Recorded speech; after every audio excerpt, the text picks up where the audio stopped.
Welcome to the Big Blue Breakdown. I'm Paul Dottino as we review the Giants' 42-10 preseason finale victory over the New England Patriots at MetLife Stadium. Yeah, the Giants are 3-0, and more importantly, they've got a bunch of very, very tough decisions to make as they cut down from 90 to 53 on Tuesday, August 26th at 4 p.m. A number of players did very good things to help their cause in last night's game. A few had some struggles and obviously made things clearer for themselves. But those last few roster spots at the end of the 53 are going to be quite a headache for Joe Schoen and Brian Daboll.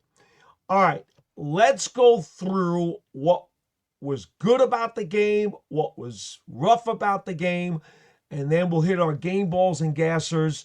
And that's going to give you a pretty good idea of the guys who have the arrow pointing up and the guys who may have the arrow pointing down. In general, let's take a big picture look at the game. None of the Giants' starting 22 regulars played in this game. The only rotational subs, or should I say majority rotational sub players who played in this game, were Abdul Carter and Drew Phillips. That's it. And they came out relatively quickly. There was one significant injury. Cornerback TJ Moore, a rookie out of Mercer, an FCS All-American, an undrafted rookie free agent, had his right leg wrapped in a air cast as he was carted off the field with about 3.5 minutes left in the game. And he was taken on a stretcher into an ambulance following the conclusion of the game. No updated information was available, but obviously he sustained some type of serious right leg injury. In the game, he had 3 tackles, did extremely well. I do think that he was a practice squad candidate more than a 53 player roster candidate, but nonetheless, a significant injury. He had a pick 6 with 1 minute left in the third quarter when he ran a Ben Woldridge pass back 44 yards for a touchdown to put the Giants on top 28-10. So what looked like a spectacular night for the young defensive back turned into a terrible, terrible disappointment. Also, as we take a big picture look, Jackson Dart, the Giants' first-round quarterback, got to start for the first time as a pro. Well, this is the third week in a row that we've seen him do some running, and he's yet to take a baseball slide to protect himself. With 2.5 minutes left in the first quarter, and he would only play up until this point. On a 4th and 4 from the 45, he took off on a 23-yard sprint. Linebacker Jack Gibbons with a very strong tackle from behind, crushing Dart face first into the turf. Dart had to get taken into the concussion tent for a quick observation. He was there for about 2 minutes. The medical folks said he was okay, but he did not come back in for any more snaps. Head coach Brian Daboll had said after the game he was only planned to play the first quarter anyway. But it is quite clear, and he said it afterwards, so did teammate Tommy DeVito, that Jackson Dart is going to have to do a better job of protecting himself, a sentiment echoed by head coach Brian Daboll. It is not good for quarterbacks to take those kinds of hits when they run or when they scramble. Again, we know planned runs will be part of what he does. The rest of the big overview. So the Giants now, for their 3 preseason games, all victories and all impressive, large margin victories. Score over 30 points in each of the 3 preseason games. In this one, 3 for 4 in the red zone and over 430 yards of total offense, which meant they had nearly 400 yards in the first game and well over 400 yards in games 2 and 3. They were 8 for 14 in third down conversions for 57%, 1 for 2 on fourth downs. 40 pass attempts and only 1 sack allowed. It was on Jackson Dart in the first quarter. They had 6 offensive plays of 20 yards or more as the explosive plays continue to flow out of this Giants offense. They ran for 111 yards, but only on 24 carries for 4.6 yards an attempt. These are all very strong positives for the offense. Defensively, they did not allow a single offensive play of more than 30 yards, as New England ran at 35 yards for 109 yards, only 3.1 yards per rush. They only attempted 20 passes. They had 190 total yards against this Giants defense. And finally, another generic positive, the Giants only had 3 penalties marked off them for 25 total yards. All very good things that the coaching staff will be pleased about. What won't they be pleased about? -1 in turnover margin.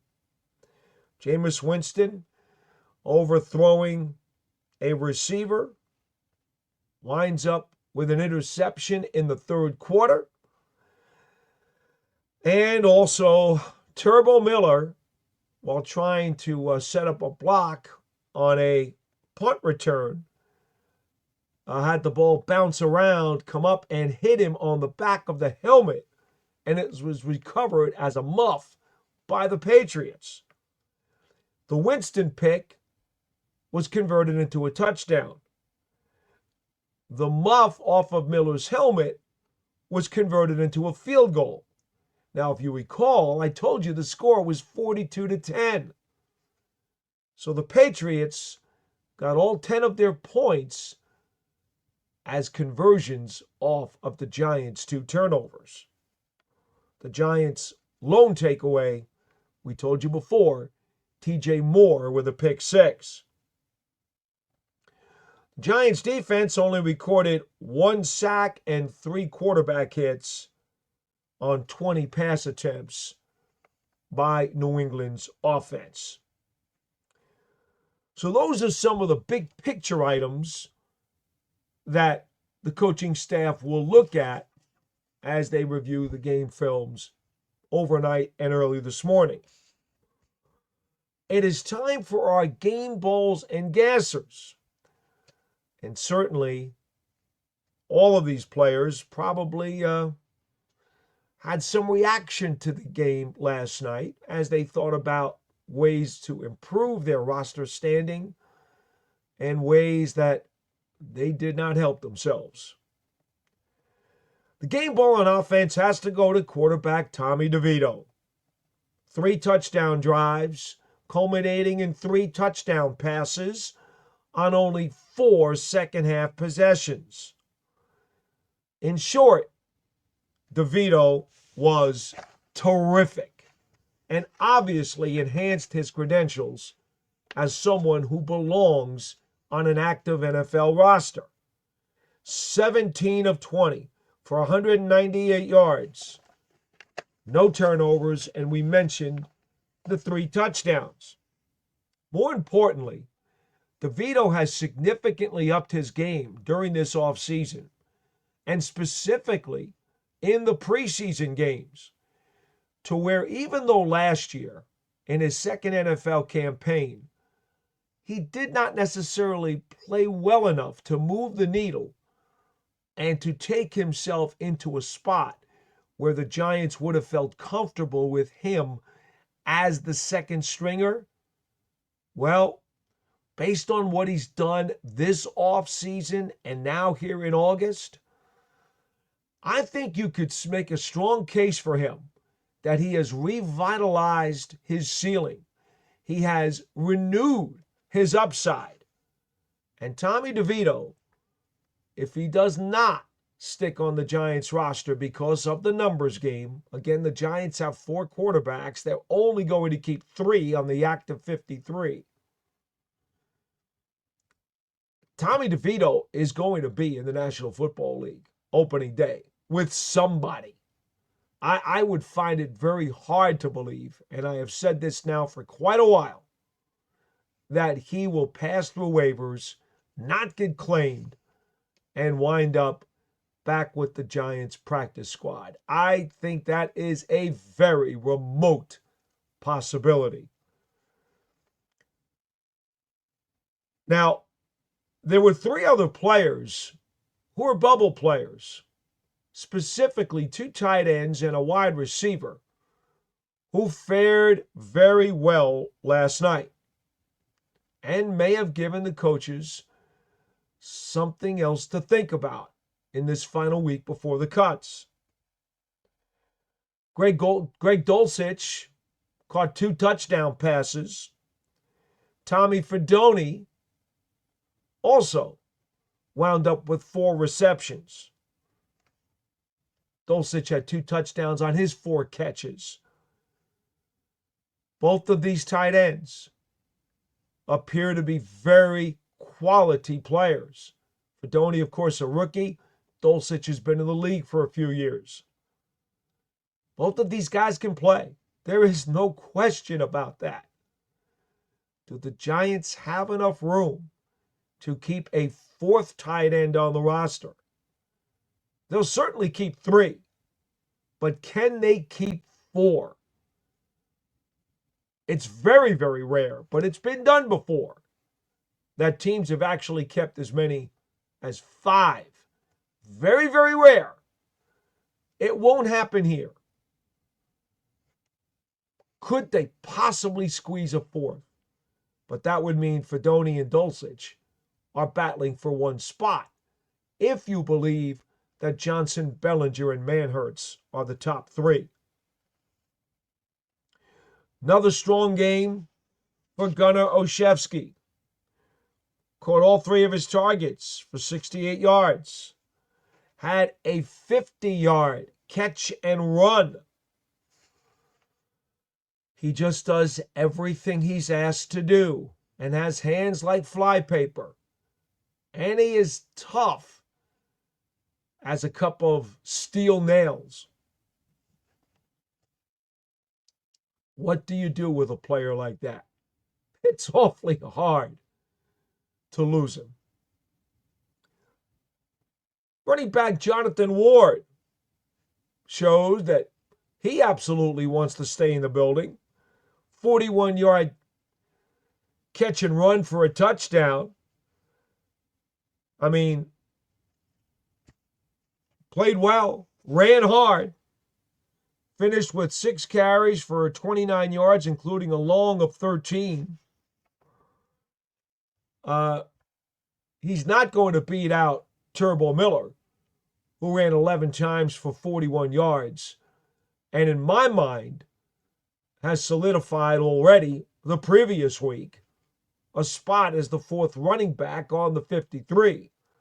But Jonathan Ward, to me, showed that he should be the running back on the practice squad.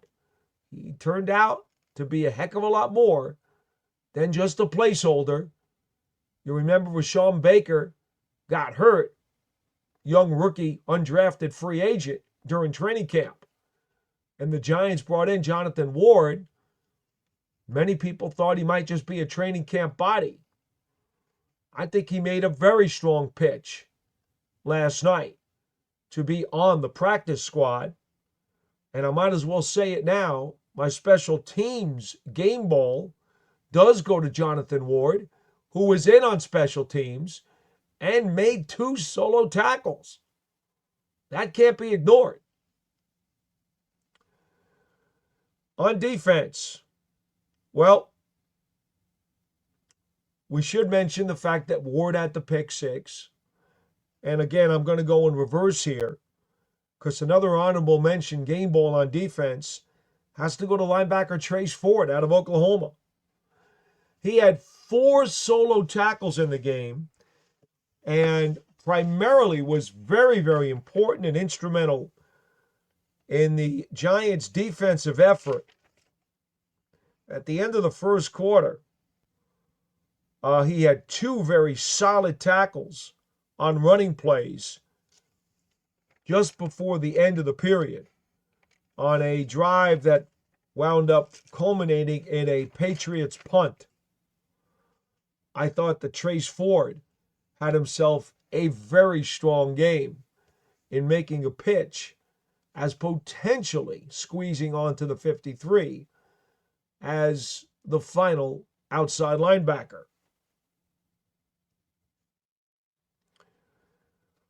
Let's take a look at the gassers. And unfortunately for Jalin Hyatt, and he knows it because he talked about it in an interview I did with him after the game, he gets a gasser on offense. Now, we know, yes, we know, that he caught a 27-yard touchdown pass inside the right sideline of the end zone from Jameis Winston. That was very, very pretty. But Hyatt himself said he was very disappointed in his game. He caught only 3 of his 6 targets for 38 yards. 2 of the 3 appeared to be very, very completable. One, the defensive back looked as though he was hooking Hyatt's arm just before the ball got there. You do have to fight through that hand fighting, though, to make the catch because you can't guarantee that the officials will throw a flag. They did not throw a flag on this one. And consequently, it became an incompletion. So Hyatt explained he was incredibly disappointed. He knows he's got to be more consistent. He did miss one preseason game with an ache, of which it has not been revealed. You have to wonder right now, Jalin Hyatt, who had a terrific offseason, did not have the kind of preseason that would have solidified his roster spot.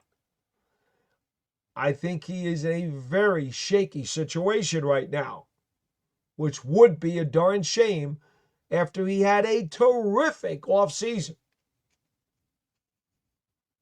Bo Collins had a chance to catch 2 of the 4 targets that were thrown his way. He came up empty on all 4 targets. That certainly is not going to help his cause as he tried to sneak on to the final 53. And I also thought that Evan Neal had a bit of a tough night on the offensive line. Was really, really strong and stellar against the Jets in preseason game number 2.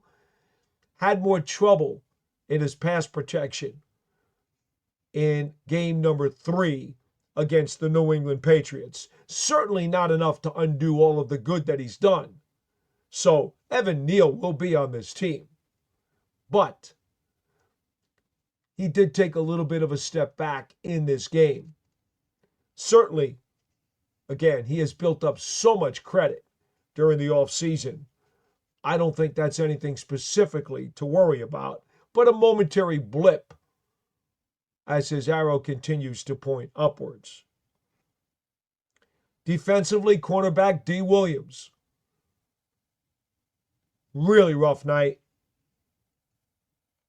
At the end of the second quarter, the Patriots went on a 14-play, 80-yard drive, and they get a 10-yard touchdown pass to Jeremiah Webb with 9 seconds left in the half. And we've already talked about what a cardinal sin that is for any team to give up points late in a half. On that drive, Williams allowed 3 catches on 4 targets worth 40 yards, including the touchdown pass along the left sideline in the end zone. So a very tough night for cornerback D. Williams, who likely took himself out of any contention he might have had for the 53. And then on special teams, well, I know there was the muff that bounced off the back of Turbo Miller's head. Carl Banks, the radio analyst on the game broadcast, said that he thought maybe Amir Smith-Marset, who was back there in the return situation, should have perhaps yelled and screamed at Turbo Miller to tell him to get out of the way of the bouncing ball. I think the special teams coaches are going to have to review that and decide if there is blame to be placed, and or if in a preseason game where there's not a lot of familiarity between teammates in such a situation, if there is any responsibility to be tagged there. Because otherwise, special teams had themselves what would be considered another all-around strong night. So we'll be back again with the Big Blue Breakdown. We're going to have a live program, folks, and I'm going to have to change the day because the rosters, the first 53, will come out after 4 p.m. on Tuesday, August the 26th. And so we're going to be back with our reaction as well as your chats, your audio calls, and your video calls Tuesday night at 8 p.m. We will not be here for our usual Wednesday night at 8 p.m. This will be a Tuesday night, first 53 roster show live, 8 p.m. Eastern Time on the New York Giants on SI YouTube channel and media network. We certainly hope that you will join us. Until then, I'm Paul Dottino for the Big Blue Breakdown.